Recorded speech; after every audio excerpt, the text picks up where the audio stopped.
Good evening, everyone. Thank you so much for being here with us tonight for KREM 2 News at 6. I'm Whitney Ward, broadcasting once again from home. Mark Hanrahan there at the KREM 2 studios tonight. Hi, Mark. Hey, good evening to you, Whitney. New tonight, Grant County can now apply to move on to Phase 2 in Governor Inslee's reopening plan. 3 counties were approved today to apply, including Cowlitz and Pacific counties. Just yesterday, the Spokane Regional Health District officially submitted to move on to the next phase as well, and local leaders are still waiting on the response here, so we'll keep you posted on that. Spokane businesses can now expand seating outside onto the sidewalk or the street. City Council approved changes to its parklet streeteries ordinance today. KREM 2's Amanda Rowley shares why one business thinks this will be a huge help.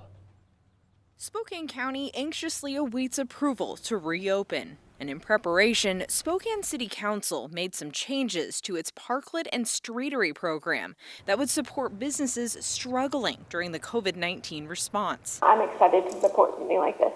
The city's special event permit now allows businesses to expand onto the sidewalk or street.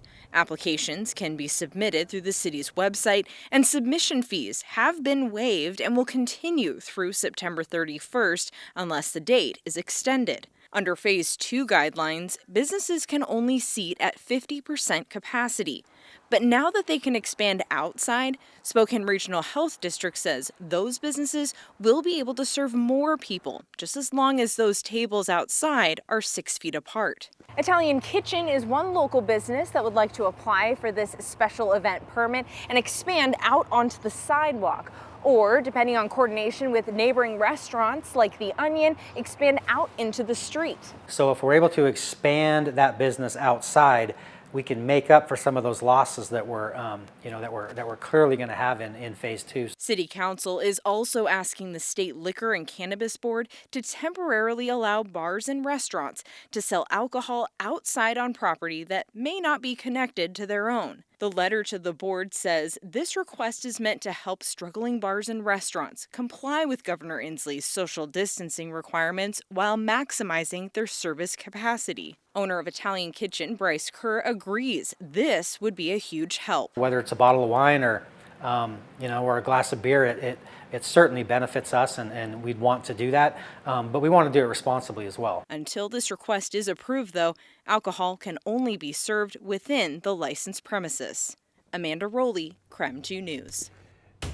A Spokane Valley bar says it will remain open despite warnings from the State Liquor and Cannabis Board. The Liquor Board says the owners received a violation notice with the penalty of a 5-day license suspension or a $500 fine.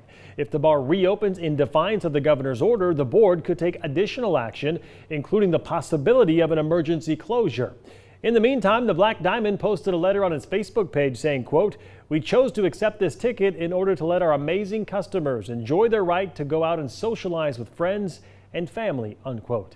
The bar is closed today, but they say they will reopen tomorrow. Many businesses are waiting to reopen. Others are waiting to have their grand openings. This includes Spokane's historic Otis Hotel. The renovated hotel was set to open back in April, but as KREM 2's Shayna Waltower tells us, there's now a new expected opening date. It's been a lot harder than I thought. Renovating a hotel from the 1900s already comes with its own set of challenges, but doing it around a pandemic adds to the list. So the current situation is we're obviously waiting like everybody else. Governor Inslee's social distancing restrictions halted construction on the hotel for about a month, meaning its 108 rooms and restaurant area weren't going to be open to visitors by the original mid-April opening date. That estimate has now been pushed back to July. But Curtis Reistadt, the hotel's owner, says he's still not sure they'll be allowed to open then due to Governor Inslee's phases of reopening. We could open sooner, but we're waiting to see how the steps go and, what are they going to be the restrictions for occupancy. While his construction team has been able to get back to the finishing touches now, an uncertain future has put the crew behind on tasks like staffing. We were about to hire 50 people and, those people didn't get to be hired because things got shut down.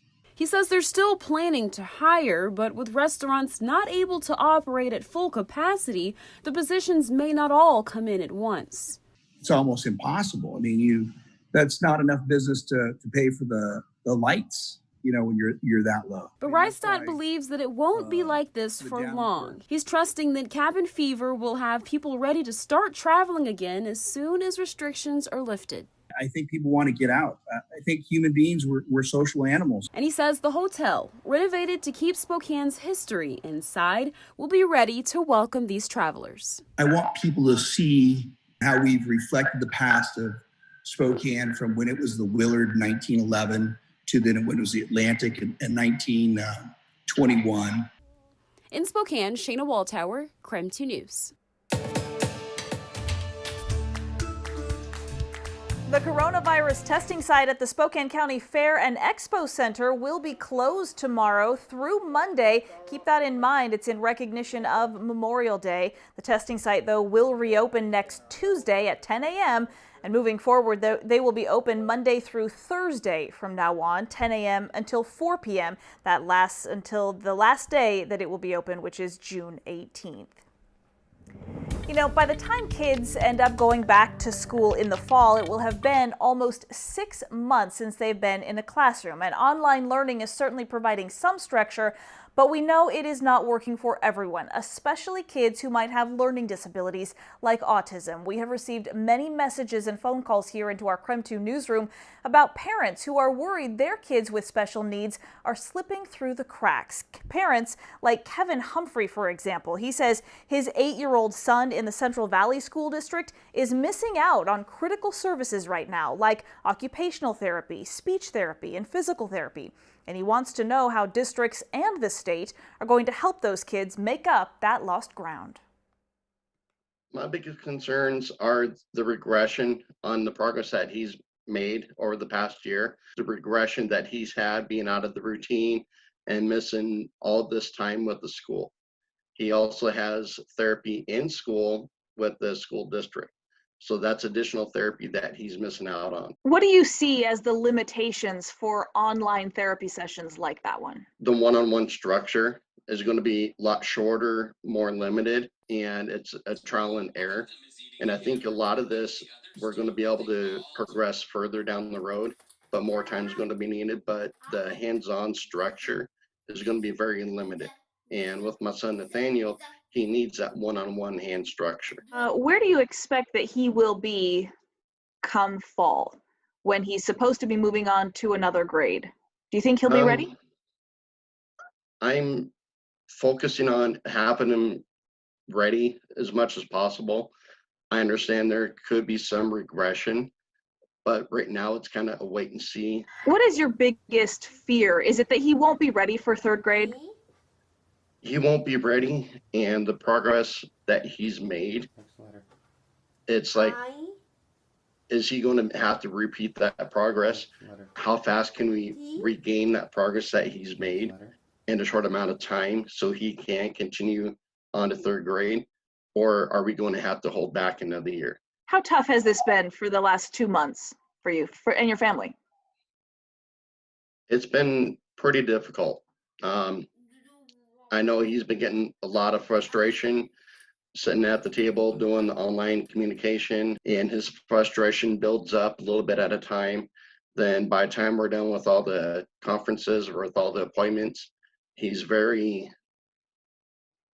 irritable, and the slightest thing he gets upset with, and that's making my stress go up even higher.